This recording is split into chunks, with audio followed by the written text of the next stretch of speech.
जो देश के प्रधानमंत्री हैं उन्होंने जुमले की बौछार किया है, जुमले की बारिश की। नौकरी करने के लिए अपना बिहार प्रदेश छोड़ करके दिल्ली आते हैं, फिर आपका कर्नाटका के महानायक हैं, इन्होंने झूठ बोला है। इस तरह का झूठ 1947 से और 2014 तक कोई भी देश के प्रधानमंत्री हैं उन्होंने जुमले की बौछार किया है, जुमले की बारिश किया है।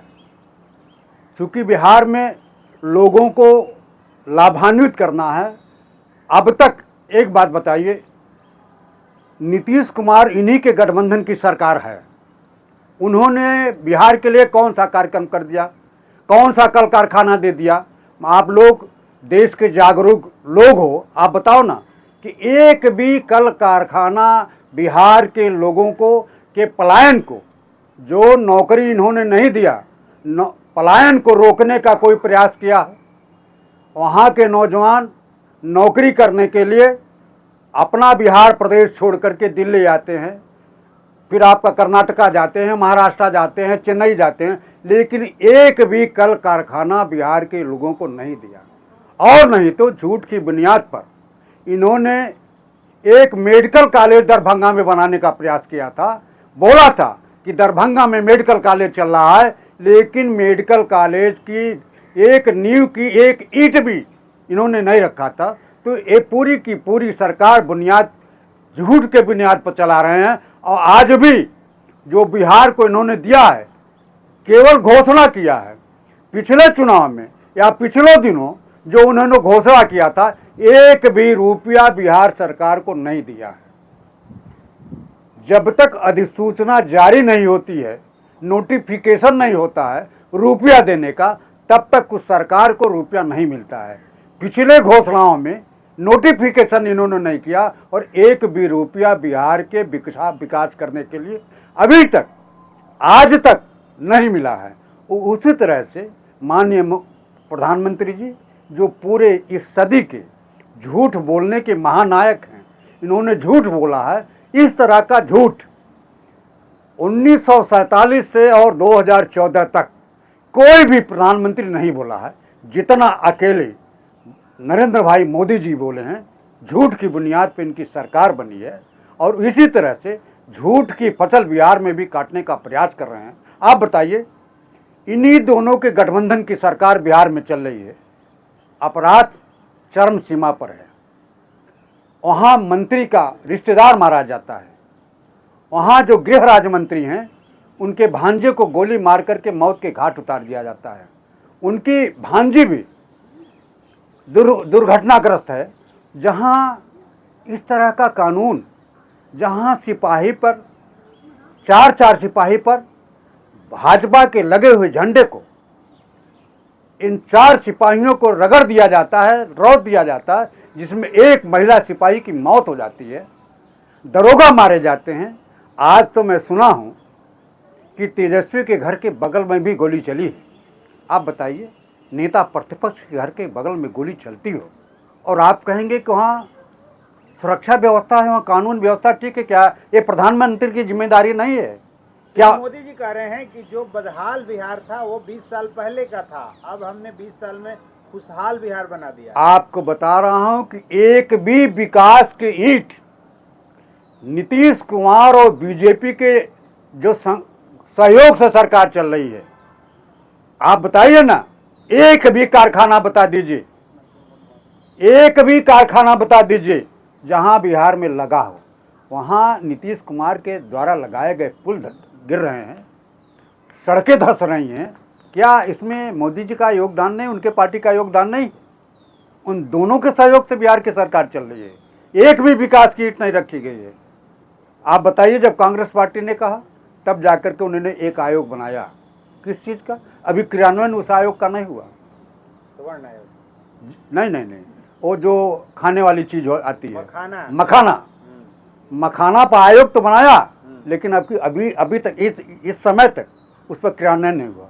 आप बता दीजिए। तो सवर्ण आयोग भी बनाए चुनाव से पहले सवर्णों को खुश करने के लिए। आप बताइए। दामाद आयोग भी बना दिया है। निश्चित रूप से आप बताइए कि बिना किसी परीक्षा के, बिना किसी इम्तहान के अपने दामादों को ऐसे जगह फिट कर दे रहे हैं कि जहाँ परीक्षा होती है, परीक्षा को इग्नोर करके केवल भारतीय जनता पार्टी और नीतीश की सरकार को बचाने के लिए दामाद, आप बताइए, कहीं आरएसएस द्वारा प्रायोजित होता है क्या किसी की नौकरी में? लेकिन उनका मंत्री कहता है कि हमारे दामाद को तो राष्ट्रीय स्वयं सेवक संघ के कोटे से आया है। आप बताइए राष्ट्रीय स्वयं सेवक कौन सा कोटा उसका होता है भैया? ये तो बिहार में पहली दफा सुना हूँ कि दामाद के लिए राष्ट्रीय स्वयं सेवक संघ का भी कोटा होता है। तो इससे बढ़िया दामाद आयोग बना दो, सारे मंत्रियों के दामादों को बिना परीक्षा के, बिना इम्तहान के सबको वहाँ पोस्टिंग कर दो, आईएएस में पोस्टिंग कर दो, जैसे आरएसएस के लोगों को दिल्ली में हुआ है, नरेंद्र मोदी ने किया है, तो बिहार में भी उसी तरह से नियुक्ति कर दो। इसी तरह से बिहार से नौजवानों का पलायन हुआ है। नौजवानों के पलायन को रोकना चाहिए। और जिस तरह से कांग्रेस पार्टी ने बिना सरकार में रहते हुए कल दिल्ली में लोगों को रोजगार दिया है, उसी तरह से सरकार में रहने के बावजूद भी नरेंद्र मोदी और नीतीश कुमार ने एक भी व्यक्ति को नौकरी नहीं दिया। हाँ, जब नीतीश कुमार की और तेजस्वी की सरकार रही है तो तेजस्वी ने लोगों को नौकरी दिया है। इसलिए कांग्रेस पार्टी या इंडिया गठबंधन की जब सरकार आएगी बिहार में तो लोगों को नौकरी निश्चित रूप से दी जाएगी। ये मेरी गारंटी है, ये कांग्रेस पार्टी की गारंटी है, इंडिया गठबंधन की गारंटी है, तेजस्वी की गारंटी है कि उनके लोग का आना तो फिर से वही जंगल राज वाली बात हो जाएगी। आप बता दीजिए 20 साल से है, 20 साल से किसकी सरकार है? आप बार बार तेजस्वी के पिता की सरकार की बात करते हैं, वर्तमान की बात करो ना। हिंदुस्तान के प्रधानमंत्री नेहरू जी की बात करते हैं, इंदिरा जी की बात करते हैं। 2014 से आपकी सरकार है, आपकी जिम्मेदारी क्या है? क्या आपकी जिम्मेदारी नहीं है क्या? जो चीजें हिंदुस्तान में हो रहा है गैर जानकारी में आपके नहीं हो रहा है, आपके जानकारी में हो रहा है, आपकी जिम्मेदारी नहीं है। नेहरू जी पर आप थोप दोगे? जो बीता हुआ कल है उसकी बात न करो ना, वर्तमान की बात करिए।